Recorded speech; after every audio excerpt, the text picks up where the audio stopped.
ल सुरु गरौँ है त। आज हामी नेपालको साइबर सुरक्षाको अवस्था कस्तो छ अलिकति गहिरिएर हेर्दैछौँ। हो, हामीसँग समाचार अनुसन्धान विज्ञका कुराहरू यस्तै स्रोतहरू छन्।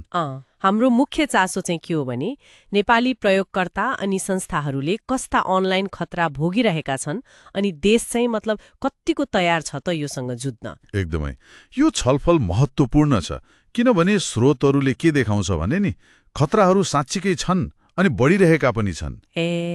सामान्य प्रयोगकर्तालाई फसाउने साना साना घोटालादेखि लिएर सरकारी प्रणालीमै हुने ठूला आक्रमणहरूसम्म पर्छन् यसमा। एउटा उदाहरणबाटै सुरु गरौँ न त, जसले निकै चर्चा पनि पायो, त्यो नेपाली गर्ल भन्ने एप। त्यसले कसरी मान्छे फसाउँदो रहेछ?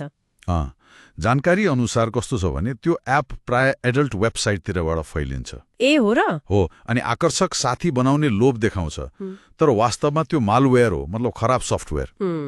इन्स्टल गरेपछि त्यसले फोनको लगभग सबै अनुमति माग्छ के, स्क्रिन रेकर्ड गर्ने, कल सुन्ने, फोटो भिडियो हेर्ने, अनि अन्तिममा त ब्याङ्क खाता र डिजिटल वालेटबाट पैसा चोर्ने। F1 सफ्टका साइबर सुरक्षा प्रमुख असलम अलीले पनि भन्नुभएको छ, यो फिशिङ जस्तै हो। फिशिङ मतलब झुक्याएर जानकारी लिने हो, नक्कली बहानामा प्रयोगकर्ताको गोप्य जानकारी लिने। सुन्दै डर लाग्दो। अनि यस्तै एपहरू अरू नाममा पनि आउँछन् रे हैन, जस्तो वाइबर, व्हाट्सएप जस्तो देखिने। हो, स्रोतले त्यही भन्छ, यो चीनबाट सुरु भएर नेपाल फैलिएको जस्तो देखिन्छ। अझ चिन्ताको कुरा के छ भने एप हटायो भने पनि त्यसका केही टुक्राहरू फोनमै रहिरहन सक्छन् रे। ए साँच्चै? अनि विशेष गरी प्रविधिबारे कम जान्ने जस्तो अलि उमेर पुगेका व्यक्तिहरू बढी जोखिममा छन्। एउटा अनौपचारिक हिसाबले त यस्तो एपबाट करिब 2 करोड रुपियाँ चोरी भयो कि भन्ने अनुमान छ। 2 करोड? यो त एउटा उदाहरण भयो, तर समग्रमा साइबर अपराधको अवस्था चाहिँ कस्तो छ त? स्रोतहरूले त डरलाग्दो चित्र देखाउँछन्। तथ्याङ्कहरू हेर्दा त हात्तिनु पर्ने खालकै छ। नेपाल प्रहरीको साइबर ब्युरोको रेकर्ड हेर्नुस् न। आर्थिक वर्ष 2022-23 मा करिब 9,000 घटना दर्ता भएका थिए। 2023-24 मा आइपुग्दा त्यो संख्या बढेर झण्डै दोब्बर 19,730 पुग्यो। दोब्बरे? अनि चालु आर्थिक वर्ष मतलब 2024-25 को पहिलो महिनामै 2,100 घटना दर्ता भइसके। यो त बढ्दो क्रममै छ। ओहो।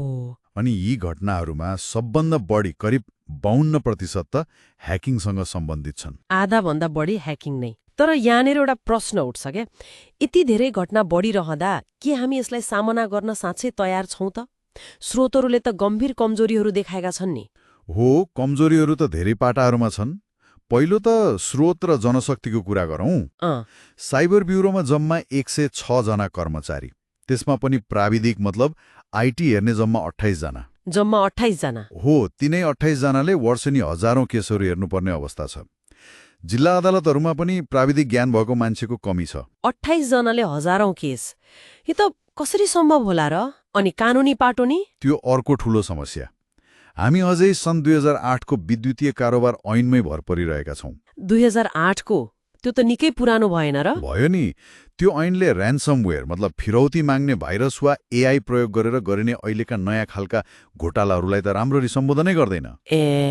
भर्खरै अगस्त 2023 मा राष्ट्रिय साइबर सुरक्षा नीति NCSP 2080 आयो। राम्रा कुरा छन् त्यसमा, प्रदेश स्तरमा सर्च बनाउने, नैतिक ह्याकिङ, डिजिटल साक्षरता बढाउने। नीति त आयो, तर स्रोतहरूले यसको कार्यान्वयन नै चुनौतीपूर्ण भनेका छन् नि, किन होला? फेरि कुरा त्यही आउँछ, स्रोत र जनशक्तिको अभाव। अनि अर्को विवादास्पद योजना छ नि, राष्ट्रिय इन्टरनेट गेटवे। सुन्या थिए। त्यसले सबै इन्टरनेट ट्राफिक एकै ठाउँबाट लैजाने भन्छ। यसले गर्दा इन्टरनेट स्वतन्त्रता घट्ने हो कि सरकारी निगरानी बढ्ने हो कि भन्ने चिन्ता पनि छ। अनि प्रणालीकै कुरा गर्दा नि सरकारी वेबसाइटहरू त बेला बेला डाउन भइरहन्छन्। हो, त्यो प्रणालीगत कमजोरी हो। धेरै सरकारी प्रणालीहरू पुरानो प्रविधिमा चलिरहेका छन्, लेगसी सिस्टम्स भन्छन् नि, ती स्वभावैले अलि कमजोर हुन्छन्। जनवरी 2023 मा 1500 सरकारी वेबसाइटहरू DDoS आक्रमणले बन्द भए। एयरपोर्टको अध्यागमन सेवा समेत रोकियो। फेरि जनवरी 2024 मा, मार्च 2025 मा पनि यस्तै भयो। राष्ट्रिय सूचना प्रविधि केन्द्र NITC ले त डेटा चोरिएको छैन भन्छ, तर विज्ञहरूलाई शङ्का छ। अझ सुन्नु न, सुरक्षा उपकरणको लाइसेन्स समयमा नवीकरण नगर्ने जस्ता सामान्य समस्या पनि छन् रे। लाइसेन्स रिन्यू नगर्दा पनि जोखिम हो नि। अनि मार्च 2025मा त प्रधानमन्त्री कार्यालयकै डाटाबेस बिक्रीमा राखेको भनेर हल्ला चल्यो नि, स्याडो लिक गुड्रा भन्नेले। त्यसले झन गम्भीर प्रश्न उठायो। यो त अचम्मै भयो। अरू के कमजोरी छन् त? अर्को ठूलो समस्या भनेको सचेतनाको कमी हो, विशेष गरी साना र मझौला व्यवसाय एसएमईज अनि आम नागरिकमा। एउटा अध्ययनले त 67% एसएमईजले एकदमै आधारभूत साइबर सुरक्षा पनि अपनाउँदैनन् भनेको छ। 67%ले? हो। अनि भ्रष्टाचार पनि एउटा कारण हो। ट्रान्सपेरेन्सी इन्टरनेसनलको 2022को सूचीकाङ्कमा नेपाल 110औं स्थानमा छ। स्रोतहरू भन्छन् आईटी सामान किन्दा हुने भ्रष्टाचारले राम्रो पूर्वाधार बनाउन बाधा पारेको छ।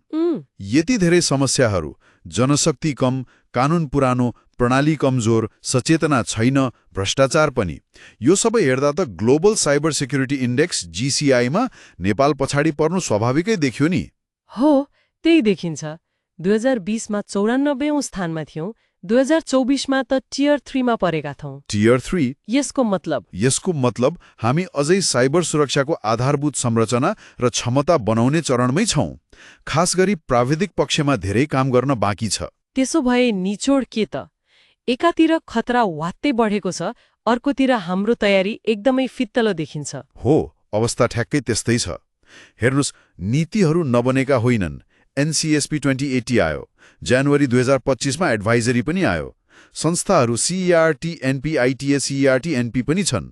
तर फेरि उही कुरा, स्रोत छैन, प्रविधि पुरानो छ, जनशक्ति छैन, अनि कार्यान्वयन गर्ने इच्छा शक्ति पनि कमजोर देखिन्छ। यो ठूला चुनौती हुन्। हामी व्यक्तिगत स्तरमा चाहिँ के गर्न सक्छौं त? व्यक्तिले पनि सतर्क हुनै पर्छ। जस्तो आधिकारिक स्टोरबाट मात्र एप डाउनलोड गर्ने, एपले के अनुमति माग्यो त्यो हेर्ने, अनावश्यक अनुमति नदिने। यति गर्दा पनि धेरै जोखिम कम हुन्छ। अन्तमा एउटा प्रश्नमा सोचौं न त, के अहिले भइरहेका प्रयासहरू यी सीमित स्रोत र यति धेरै प्रणालीगत समस्याका बीचमा नेपालको डिजिटल भविष्य सुरक्षित गर्न काफी छन् त, कि कतै ठूलो साइबर दुर्घटना नहुँदै प्राथमिकता र लगानीमा नै पूरै परिवर्तन पो आवश्यक भइसक्यो कि?